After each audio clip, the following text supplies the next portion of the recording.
Netanya Judea S. Makasa, salamat sa iyong pagbabasa sa pamana ni Agyo. Ngayon, may mga katanungan tayo na dapat sagutin. Katanungan number 1 or unang bilang.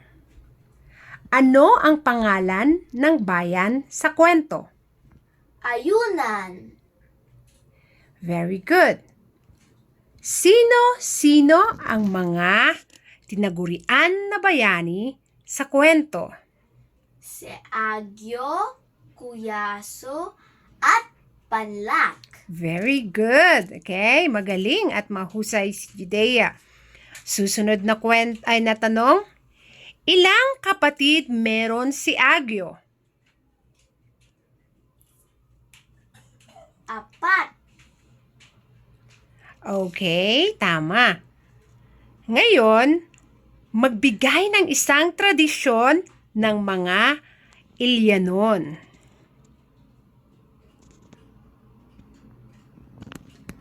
Ang tradition niya ay...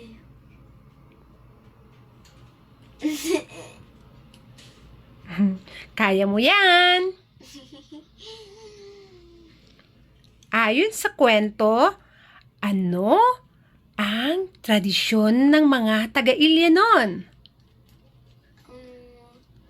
Ay mga tradition ay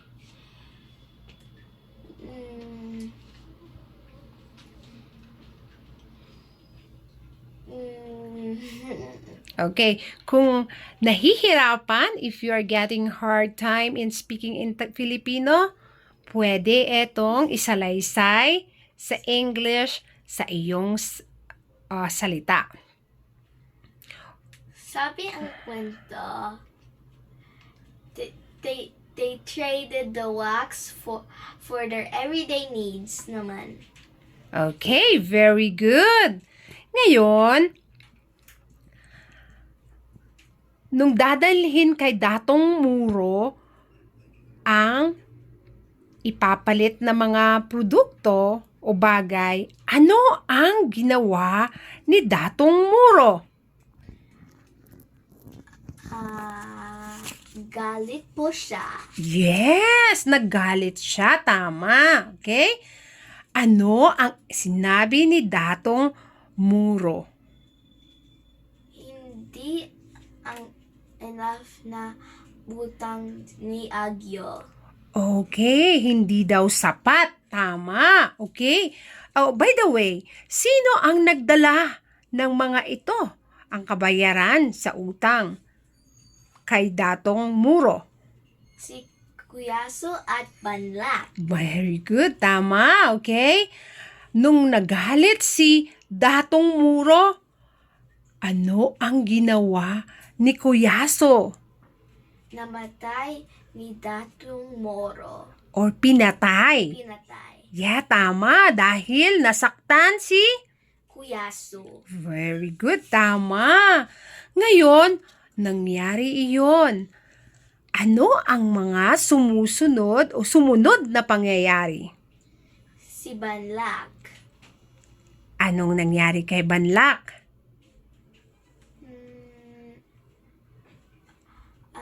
Agad umuwi. Yes, very good. Pagkatapos nun, ano pang nangyari? Umuwi si Agyo at Banlak. Tama. Okay? At ngayon, may anak si Agyo. Isang lalaki na matipuno. Ano ang pangalan niya? Tanagyaw po. Tanagyaw, tama. Okay? Nung nakita na ni Banlak si Tagyaw o Tanagyaw, ano ang sinabi niya? Magmahal siya. Magmahal? Anong ibig mong sabihin? Gustong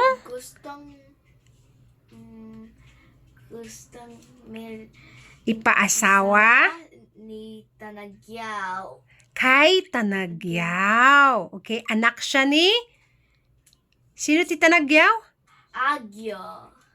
Okay, anak siya ni Agyo. At kanino naman gustong ipaasawa si Tanagyaw? Si Paniguan. Very good, Paniguan. Pumayag ba si Tanagyaw?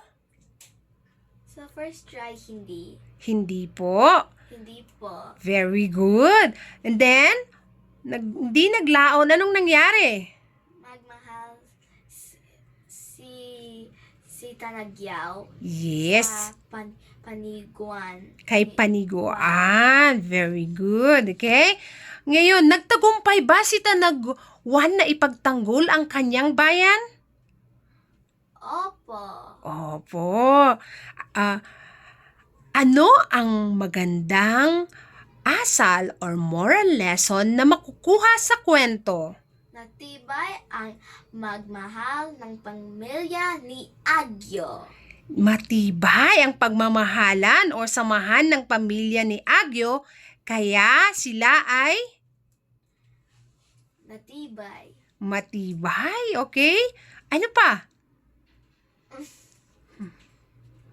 Sila ay may isa. Kakaisa. Yes. Ano ang pagkakaisa sa wikang Ingles? Strong din bond. Oh, unity. Is that correct? Yes. Yes. Okay, thank you. Thank you.